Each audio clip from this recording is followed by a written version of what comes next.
नमस्कार, प्रणाम, आदाब, सलाम। स्वागत है आप सबका और बहुत-बहुत आभार कि आपने वीडियो खोल कर देखा। और आज मुझे बहुत गुस्सा आ रहा है क्योंकि इस वीडियो को मैं एक बार बना चुका हूँ और माइक नहीं ऑन किया था। 23 मिनट की पूरी मेहनत पानी में चली गई। तो फिर से इस वीडियो को शुरू करते हैं नेग्लिजेंस के साथ। नेग्लिजेंस को हिंदी में कहते हैं असावधानी। यानी कि वो एक्ट है, ये वो कृत्य है जहाँ पर एक व्यक्ति दूसरे व्यक्ति के खिलाफ कोई ऐसा असावधानी पूर्वक कृत्य करता है जिससे कि सामने वाले व्यक्ति का नुकसान हो जाता है। यानी कि यहाँ पर एक काइंड ऑफ ड्यूटी होती है व्यक्ति की कुछ करने के लिए, ठीक है, कुछ करने के लिए और कुछ ना करने के लिए, और व्यक्ति वो उस कृत्य को या फिर नहीं जो करना चाहिए वो नहीं करता है और जो नहीं करना चाहिए वो कर देता है जिससे कि सामने वाली पार्टी को नुकसान हो जाता है। तो उसके पास एक राइट आ जाता है क्लेम करने का। नेग्लिजेंस को भाई डिफाइन नहीं किया गया, ये भारतीय कानून की सबसे अच्छी विशेषता है कि बड़ी-बड़ी चीजों को डिफाइन ही नहीं किया है। फिर भी Jacob Matthew versus state of Rajasthan के केस में ये कहा गया था कि negligence is the breach of duty caused by omission to do something which a reasonable man would do। यानी कि विवेकशील प्राणी जो कृत्य करता, जो उससे उपेक्षा की जाती थी, जो उसकी लायबिलिटी थी, अगर वो उसका ब्रीच कर देता है तो ये इसको नेग्लिजेंस कहा जाएगा। ऐसे ही Grant versus Australian knitting mills के केस में भी कहा गया था कि in strict legal analysis negligence means more than heedless और careless conduct whether in commission or omission improperly connotes a complex concept of duty, breach and damage thereby suffered by the person in whom the duty was doing। Same चीजें यहाँ पे लंबा करके बता दिए हैं कि दो व्यक्ति होते हैं, एक व्यक्ति का दूसरे व्यक्ति के लिए किस तरह की ड्यूटी होती है और अगर वो ड्यूटी को वो मतलब करता है या नहीं करता है जो कि करना चाहिए, ठीक है। तो ऐसे करके अगर सामने वाले व्यक्ति को नुकसान हो जाता है, ब्रीच ऑफ ड्यूटी होती है, तो इसकी वजह से ऐसे फला फला फला फला करके नेग्लिजेंस हो जाता है। ठीक है। अब इसमें दो तरह की लायबिलिटी अराइज होती है। लायबिलिटी एक क्रिमिनल होती है, दूसरी सिविल होती है। क्रिमिनल लायबिलिटी उन केसेस में अराइज होती है जहां पर हायर डिग्री ऑफ नेग्लिजेंस होता है, यानी कि काफी गंभीर कृत्य की उपेक्षाएं या सावधानी होती है और उसमें मेंस रिया की उपस्थिति अति अनिवार्य है। जबकि सिविल में क्या होता है, लेसर डिग्री ऑफ वो होता है नेग्लिजेंस और सिंपल लैक ऑफ केयर होता है, इसमें मेंस रिया की अनुपस्थिति होती है। क्रिमिनल लायबिलिटी आपको पता है आईपीसी का एक सेक्शन है जिसके अंतर्गत डील किया जाता है और वो आपको मुझे कमेंट करके बताना है कि कौन सा सेक्शन नेग्लिजेंस के साथ ट्रीट करता है। अब इसके एसेंशियल पर आते हैं। अब कई लोग सोचेंगे यार बहुत जल्दी जल्दी बोल रहे हैं, जल्दी जल्दी इसलिए बोल रहे हैं क्योंकि वीडियो लंबा नहीं बनाना है, कम शब्दों में बनाना है। अगर आपको राइटिंग नहीं समझ में आ रही है तो माफ करिएगा, मैं यूपी बोर्ड का हूँ, मैं ऐसे ही लिखता हूँ और कई जगह पे प्रोनाउंसिएशन भी आपको अजीब सा लग सकता है। ठीक है। एसेंशियल्स पे आते हैं। पहला एसेंशियल है duty of care towards plaintiff, दूसरा है ब्रीच ऑफ दैट ड्यूटी, तीसरा है सफर्ड डैमेज। यानी कि यहाँ पर एक ड्यूटी थी और वो ड्यूटी प्लेंटिफ की तरफ डिफेंडेंट की साइड से थी, यानी कि एक पार्टी का दूसरे पार्टी के लिए ड्यूटी थी और उस ड्यूटी का ब्रीच किया डिफेंडेंट ने जिसकी वजह से प्लेंटिफ को डैमेज सफर करना पड़ गया। तो ये पूरा मामला नेग्लिजेंस का हो जाएगा। अब इसमें पहला पॉइंट जो ड्यूटी टुवर्ड्स प्लेंटिफ है, इसमें इंपॉर्टेंट ये है कि जो है वो लीगल ड्यूटी होनी चाहिए, किसी तरह की मोरल ड्यूटी नहीं होनी चाहिए। मोरल ड्यूटी का मतलब क्या हुआ, जैसे सड़क को साफ रखना चाहिए, उस पर थूकना नहीं चाहिए, उस पर गंद नहीं मचानी चाहिए। लेकिन भाई लोग गंद मचाते हैं, लोग थूकते हैं, उल्टी कर देते हैं, उस पर खाक देते हैं। तो ये एक तरह की मोरल ड्यूटी है। आप किसी व्यक्ति को बाउंड नहीं कर सकते, उसको इसके ऊपर केस नहीं ला सकते। लेकिन अगर वही ड्यूटी एक लीगल ड्यूटी हो जाएगी तो भाई उस पर केस बन जाएगा। अब इसमें केस है डोनाल्ड वर्सेस स्टीवेंसन का केस। इसमें इसको आप फ्रूट बेयर केस की तरह समझ सकते हैं। इसमें क्या हुआ था कि एक भैया थे, उनकी महिला मित्र थी, तो उन्होंने सोचा कि यार महिला मित्र को थोड़ा सा इम्प्रेस करा जाए। इम्प्रेस करने के चक्कर में भैया गए और फ्रूट बियर खरीद के अपनी महिला मित्र को गिफ्ट कर दिए। महिला मित्र एकदम खुशी के मारे उछलती हुई कही, अरे यार हमारा दोस्त लेकर आया है, और चौकस एकदम मुंह से लगा के गट गटा गट गट आधे से ज्यादा बियर को पी गई। जब वो पी गई तो उसने देखा कि यार इसमें तो कुछ पड़ा हुआ है। तो उसने जब ध्यान से देखा तो वो एक स्नेल टाइप का एक वो होता है जो केचुआ टाइप का होता है, वो उसमें पड़ा हुआ था, वो विचित्र सा जंतु जीव। ठीक है। तो उसने ये देखा, उसकी हवा सटक गई भाई महिला मित्र की और अगले दिन वो बीमार पड़ गई। तो उसने मुकदमा ठोक दिया डिफेंडेंट के ऊपर। तो डिफेंडेंट ने कहा कि अरे इसमें तो सामने वाली पार्टी की वो थी, ड्यूटी थी कि वो देखे कि उसने कुछ पढ़ा है या नहीं है, बोतल में झाँक के देखना चाहिए खरीदने के पहले, ये तो इनकी ड्यूटी थी। दूसरी चीज़, ये जिस आदमी ने मेरे ऊपर, जिस महिला ने मेरे ऊपर केस ठोका है, ये इसकी इसमें कोई ज़रूरत ही नहीं है, क्योंकि यहाँ पे स्ट्रेंजर ऑफ कॉन्ट्रैक्ट आता है, ठीक है? तो कोर्ट ने ये कहा कि पहली चीज़ तो स्ट्रेंजर ऑफ कॉन्ट्रैक्ट वाला जो मामला है, जो स्टे जो मतलब वो वाला ना, कॉन्ट्रैक्ट का कोई भी प्रोविजन यहाँ पर टॉर्ट में एप्लीकेबल नहीं होता कि जो टॉर्ट अलग है कॉन्ट्रैक्ट से, ठीक है? और ये जो महिला है, इसलिए इसको कंपनसेशन मिलना चाहिए, क्योंकि ये आपकी ड्यूटी थी कि आप क्या चीज बेच रहे हो, और इसलिए डिपेंडेंट को लायबल हेल्ड किया गया, ठीक? ये था duty of care towards plaintiff. Second thing is breach of that duty, उस ड्यूटी का ब्रीच होना चाहिए। अब ब्रीच को मेजर करने के लिए एक रीजनेबल मैन कंसिडरेशन में लाया जाएगा कि एक विवेकशील प्राणी क्या करता उस ऑन स्पॉट पे, उस चीज पे वो किस तरह का एक्ट करता, उसको कंसिडरेशन में लिया जाएगा। तो ब्रीच ऑफ दैट ड्यूटी को कंसिडर करते हैं, दो पॉइंट्स हैं जिनको कंसिडरेशन में लिया जाता है। पहला है importance of the object to be attained, और दूसरा है magnitude of the risk involved। Importance of the object to be attained में ये आप समझिए कि जैसे एक ऑब्जेक्ट होता है, किसी ड्यूटी का अगर कोई ड्यूटी इम्पोज करी जाती है, तो वो एक ऑब्जेक्ट होता है वहां पर कि इस ऑब्जेक्ट के लिए ये ड्यूटी इम्पोज करी जा रही है। कहीं कहीं ये ऑब्जेक्ट डिफरेंशिएट भी हो सकते हैं, जैसे कि अगर शहर है तो शहर के अंदर गाड़ी चलाने की लिमिट 40 से 50 होती है, मैक्स टू मैक्स 50 होती है, वरना तो 40 ही किलोमीटर होती है। ये जनरल लोगों के लिए। लेकिन अगर यहीं पर एम्बुलेंस को देखा जाए, तो एम्बुलेंस का भाई ऑब्जेक्ट अलग है, वो एक अलग लेवल के लिए काम करी, इसलिए वो इस ड्यूटी को ब्रीच करके वो 40-50 के ऊपर जाकर 80-90-100 पर भी चला सकती है अगर आवश्यकता पड़ता है। तो यहाँ पर इसको ब्रीच नहीं माना जाएगा। Second thing is magnitude of the risk involve. इसको आप सिंपली ये समझिए कि जितना हाई रिस्क होगा उतना ही हाई केयर होना चाहिए, बस। Third point is suffered damage. Damage को हम यहाँ पर damage is equivalent to injury, okay, हम इंजरी की तरह लेंगे।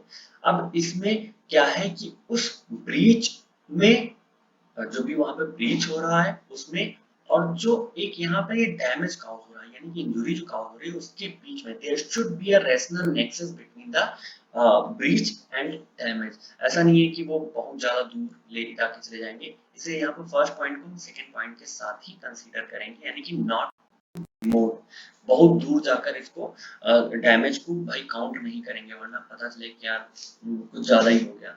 तो रिमोटनेस ऑफ डैमेज के बारे में अपने पिछले वीडियो में बात कर चुके हैं, तो आप वहां पर जाकर देख सकते हैं। तो ये रिमोट नहीं होना चाहिए। Third thing is burden of proof on the plaintiff. ये जो बर्डन ऑफ प्रूफ होता है कि उसको डैमेज हुआ, ये प्लेंटिफ के ऊपर होता है कि वो प्रूव करे, वो साबित करे। और जो डैमेज असेसमेंट होता है वो कोर्ट के द्वारा होता है कि भाई कितना डैमेज हुआ है और कितना कंपनसेशन दिया जाना चाहिए, ये काम कोर्ट का है। किन्हीं केसेस में, क्योंकि ये एक जनरल रूल है कि बर्डन ऑफ प्रूफ जो है वो प्लेंटिफ के ऊपर होगा, लेकिन किन्हीं केसेस में ये एक एक्सेप्शन काम कर जाता है, जो कि शिफ्ट हो जाता है डिफेंडेंट के ऊपर। अब डिफेंडेंट के ऊपर जो शिफ्ट होगा वो एक प्रिंसिपल के द्वारा होगा, जिस प्रिंसिपल को हम कहते हैं रेस इप्सा लेक्विडोर। भाई ये काला जादू सा है, ठीक है, इसके प्रोनाउंसिएशन पे मत जाना, लेकिन संस्कृत में इसी चीज को बोलते हैं प्रत्यक्षम किम प्रमाणम, यानी कि प्रत्यक्ष को प्रमाण की आवश्यकता नहीं पड़ती। अंग्रेजी में थिंग्स स्पीक्स फॉर इटसेल्फ। कई बार केसेस में ऐसा होता है कि भाई केस को देखकर ही, फैक्ट्स को देखकर ही लग जाता है कि यहाँ पर जो गलती है वो प्लेंटिफ की साइड से ना होकर डिफेंडेंट की साइड से होगी, इसलिए प्लेंटिफ को बर्डन ऑफ प्रूफ या प्रूफ करने की आवश्यकता नहीं रह जाती कि उसको डैमेज हुआ है। वो केस देखकर, फैक्ट देखकर ही कोर्ट डिसाइड कर लेता है कि भाई डिफेंडेंट ने सारा का सारा यहाँ पर मामला झमेला किया हुआ है, इसलिए डिफेंडेंट लायबल माना जाएगा। इसके बारे में एक इम्पॉर्टेंट चीज ये है कि ये एक रूल ऑफ एविडेंस है, नॉट रूल ऑफ लॉ, यानी कि एविडेंस को कलेक्ट करने का रूल है, ना कि एक कोई सब्सटेंशियल प्रोविजन, ये सब्सटेंशियल लॉ है। अब इसमें केस आता है समझने के लिए, वो है म्युनिसिपल कॉर्पोरेशन दिल्ली वर्सेस सुभागवंती का केस। तो इस केस में क्या हुआ था कि जो दिल्ली का चांदनी चौक है ना, चांदनी चौक में क्लॉक टावर था, काफी अंजर पंजर अवस्था में था, कुछ ही दिन में निपटने वाला था, ऐसा लग रहा था, अब गिरा तब गिरा। और कई बार उसकी कंप्लेंट की गई म्यूनसिपल कॉर्पोरेशन को कि भैया सही करा दो, भैया सही करा दो, भैया सही करा दो। कॉर्पोरेशन मान ही नहीं रहा था। एक दिन भैया वही हुआ जिसका अंदेशा था, पूरा का पूरा क्लॉक टावर ढह गया। तो कोर्ट ने ये कहा क्योंकि यहाँ पर लायबिलिटी जो थी, जहाँ पे जो ड्यूटी थी वो दिल्ली म्यूनसिपल कॉर्पोरेशन की थी, इसलिए इनको लायबल किया गया। ओके, तो ये इसी के केस में आता है, ये रेस इप्सा लेक्विडोर, यानी कि ये इसी केस में आता है कि यहाँ पे लग रहा है, यहाँ पे एक ही बार में फैक्ट्स देखने के बाद लग जाता है कि भाई डिपेंडेंट की गलती है, प्लेंटिफ की गलती नहीं है, इसलिए उसी को लायबल हेल्ड किया जाएगा। अब आते हैं अपने मोस्ट इम्पॉर्टेंट टॉपिक पे या एक पोर्शन पे। ये मोस्ट इम्पॉर्टेंट इसलिए है क्योंकि कॉलेज के एग्जाम्स में भी पूछा जाता है और डीसी एग्जाम में तो भाई एग्जामिनर्स का फेवरेट टॉपिक है, जिसको हम कहते हैं कंट्रीब्यूटरी नेग्लिजेंस। अब कंट्रीब्यूटरी नेग्लिजेंस का मतलब क्या होगा, आपको नाम सुनकर लिटरल टर्म में ही आपको समझ में आएगा कि यहाँ पर एक तरह का कंट्रीब्यूशन होता है, एक तरह का योगदान होता है, जहां पर 50% प्लेंटिफ योगदान करता है और 50% योगदान करता है डिफेंडेंट उस नेग्लिजेंस को कॉज करने में और डैमेज की साइड में। और इस वजह से इसमें लायबिलिटी भी कुछ अलग अलग हो जाती है। तो आप इसको ऐसा समझ सकते हैं कि plaintiff by his own negligence contributed in damage, ये तो समझ में आ गया होगा। अब इसमें ऑब्जर्वेशन था, केस एक केस था Nance versus British Columbia electric rail company. इसमें कोर्ट ने ये कोटेशन दिया था कि in order to prove contributory negligence, it is necessary to prove that the injured party did not in his own interest take reasonable care of himself and contributed by his own want of care to his own injury। यानी कि यहाँ पर भाई plaintiff ने जो reasonable care उम्मीद की जाती थी कि अपने इंटरेस्ट में लेगा, उसने वो नहीं लिया, वो ध्यान नहीं दिया, सावधानी नहीं बरती, जिसकी वजह से उसको नुकसान हुआ और उसने जानबूझकर अपनी ही साइड पे, अपनी ही पैर पे कुल्हाड़ी मार ली। तो ये अपने पैर पे कुल्हाड़ी मारने वाला जो चीज है वो कंट्रीब्यूटरी नेग्लिजेंस का माना जाता है। अब इसको एग्जांपल के थ्रू समझते हैं। एग्जांपल लेते हैं rural transport services versus Belgaum baby का। अब इस केस को समझने के लिए आप ये समझिए कि कई बार आप अगर गांव वगैरह में जाते होंगे तो आप भाई ये केसेस गांव में होते हैं कि एक जो बस होती है ना, जैसे मान लीजिए एक बस है, मान लीजिए भाई मैं ऐसे ही बनाता हूँ, ड्राइंग मेरी ऐसी है। तो ये बस है। अब इस बस में क्या है कि गांव में 3 या 4 घंटे पे इक्का दुक्का बस निकलती है, तो कभी कभी सवारियां बहुत ज्यादा हो जाती हैं, और सवारियां इतना ज्यादा हो जाती है कि बस के अंदर बैठने की तो क्या, खड़े होने की जगह नहीं मिलती। तो ड्राइवर और कंडक्टर कई बार पैसेंजर्स को ये बोलते हैं कि ऐसा करो कि वो मूवी थी ना, और जो गाना आया था शाहरुख खान का, और आई चल, वैसा करके आप छत पे बैठ जाओ और वहां पे गाने गाते हुए ठंडी हवा खाओ। भाई पैसेंजर्स मान भी जाते हैं, वो चढ़ के छत पे बैठ जाते हैं। इस केस में भी ऐसा हुआ था कि भाई सवारी ज्यादा हो गई, बस इक्का ही थी अकेली, तो उन्होंने कुछ सवारियों को शिफ्ट कर दिया कि भाई अब छत पे बैठ जाओ। ये गए मौज में छत पे बैठ के ठंडी हवा खा रहे थे, अचानक से कोई ऐसी अप्रत्याशित घटना हुई कि आरारगम सारे के सारे पैसेंजर आके गिरे सड़क पे और अच्छा खासा चोट खा गए, धूल चाट गए। इन्होंने उठाकर केस ठोक दिया, पैसेंजर्स ने उठा के केस ठोक दिया ड्राइवर और कंडक्टर पे। कोर्ट ने जब पूरा मामला जांच किया, फैक्ट्स देखे, तो ये कहा कि ये एक कॉन्ट्रीब्यूटरी नेग्लिजेंस का मामला है, जहां पर ड्राइवर और कंडक्टर उतना ही लायबल है जितना कि पैसेंजर लायबल है। क्योंकि भाई ड्राइवर पैसेंजर कितना भी बोले, आदमी कितना भी बोले कुएं में कूद जाओ, कुएं में कूद जाओ, ये तो आपका कर्तव्य है ना कि आपको देखना चाहिए कि कुएं में कूदे या ना कूदे। आप जानबूझकर कूदे तो यहाँ पर कूदाने वाला उतना ही लायबल होगा जितना कि आप खुद जो कि कूदे हैं। तो यही केस हुआ था। अब इस कंट्रीब्यूटरी नेग्लिजेंस का इफेक्ट क्या हुआ? इफेक्ट ये हुआ कि इसको इतना अंधाधुंध उपयोग किया गया कि कई बार प्लेंटिफ का बहुत ही स्लाइट सा गलती होता था, बहुत ही मतलब थोड़ी सी ही नेग्लिजेंस होती थी, जिसकी वजह से उसको एक जेन्युइन क्लेम से वंचित कर दिया जाता था। मतलब उसने बहुत ही छोटी सी गलती करी और प्लेंटिफ ने ये कह के पल्ला झाड़ लिया कि भाई ये तो कंट्रीब्यूटरी नेग्लिजेंस का मामला है, कोर्ट ने ये मान लिया और प्लेंटिफ को कंपनसेशन नहीं दिया गया और प्लेंटिफ को बहुत ज्यादा नुकसान हो गया। तो ये पूरा इफेक्ट हुआ। इस इफेक्ट की वजह से एक नया रूल प्रकाश में आया जिसको हम कहते हैं last opportunity rule. Last opportunity rule का मतलब ये हुआ कि इसमें ये देखा जाता है कि किस पार्टी के पास वो आखिरी अपॉर्चुनिटी थी, वो आखिरी मौका था जिसके अंतर्गत वो उसको उपयोग करके उस डैमेज को काउज होने से, डैमेज को होने से बच सकता था, उसको अवॉइड कर सकता था। तो ये देखा जाता है अगर वो प्लेंटिफ के साइड था या डिफेंडेंट के साइड था, तो जिसके पास में वो लास्ट अपॉर्चुनिटी थी, अंतिम अवसर था, उसको लायबल हेल्ड करा जाता है। अब इसको आप ऐसे समझिए कि गली है, ऐसे करके एक पतली सी गली है और यहाँ पर प्लेंटिफ महोदय खड़े हैं। ठीक है, प्लेंटिफ का एक गधा है और इन्होंने क्या किया, गधा बेचारा अच्छा खासा 4 टांगों पे चल रहा था, मौज के लिए इन्होंने गधे के पैरों में रस्सी बांध दी।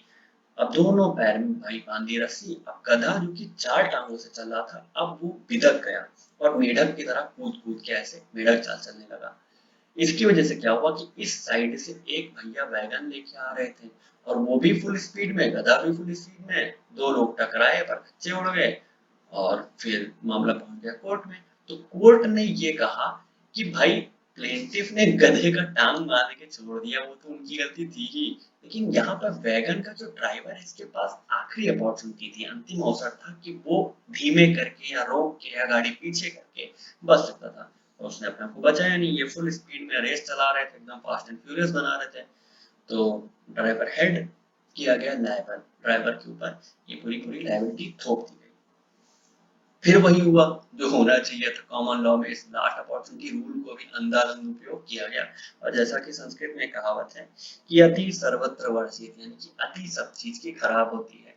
और वही हुआ, फिर एक नया रूल आया जिसको हम कहते हैं damage bye appropriation. Damage bye appropriation को आप ये समझिए कि एक तरह से यहाँ पर अनुपात देखा जाता है कि किसकी साइड पे लायबिलिटी ज्यादा थी, यानी कि किसकी साइड पे नेग्लिजेंस ज्यादा हुआ और किसकी साइड पे नुकसान, ये देखा जाता है। और उसके हिसाब से अनुपात देख करके उसको कंपनसेशन दिया जाता है या उसको लायबल हेल्ड किया जाता है, उसके ऊपर वो दायित्व थोपा जाता है। ठीक है, हालांकि ये भारत में मतलब एप्लीकेबल नहीं है, लेकिन केरल ने केरला टॉर्ट्स एक्ट 1976 के अंतर्गत इसको उपयोग किया हुआ है, इसको ये वहां पर प्रैक्टिस किया जाता है। और सबसे आखिरी में हम आते हैं आखिरी डॉक्ट्रिन की तरफ, जिसको हम कहते हैं डॉक्ट्रिन ऑफ अल्टरनेटिव डेंजर। अब अल्टरनेटिव डेंजर क्या है कि यहाँ पर एक जो मुसीबत क्रिएट करने का काम है वो डिफेंडेंट करता है, यानी कि डिफेंडेंट एक मुसीबत क्रिएट के प्लेंटिफ की साइड भेज देता है। अब प्लेंटिफ उस मुसीबत से बचने के लिए अगर कोई दूसरी मुसीबत कर देता है और इसकी वजह से, मतलब दूसरे मुसीबत में पड़ जाता है और इसकी वजह से डैमेज काउज होता है, तो केवल इस बिहाफ पे कि भाई प्लेंटिफ ने कंट्रीब्यूट किया है, तो उसको एक्शन से या क्लेम लाने से या सिविल सूट लाने से, मुकदमा करने से डिफेंडेंट के ऊपर रोका नहीं जाएगा। यही इसका संपूर्ण तत्व का सार है। तो उम्मीद करते हैं कि आपको ये पूरी ही चीजें अच्छे से समझ में आ गई होंगी। बाकी के लॉ से रिलेटेड वीडियोस, पॉइंट्स, टॉपिक्स और जजमेंट्स के लिए हमारे साथ बने रहिए, हमारे साथ जुड़े रहिए। चैनल को सब्सक्राइब करिए, वीडियो को लाइक करिए और अगर पसंद आ रहा है तो साझा जरूर करिएगा। और इन सभी नोट्स के लिए मैंने कि जैसा कि आपको पहले भी बताया कि टेलीग्राम पे मैं सेम नाम से मेरा चैनल है जहां पर मैं नोट्स को अपलोड कर देता हूं, तो आप वहां जाकर इसको डाउनलोड कर सकते हैं, जो आपके बहुत ही काम आने वाला है। धन्यवाद, मिलते हैं अपने नए वीडियो में।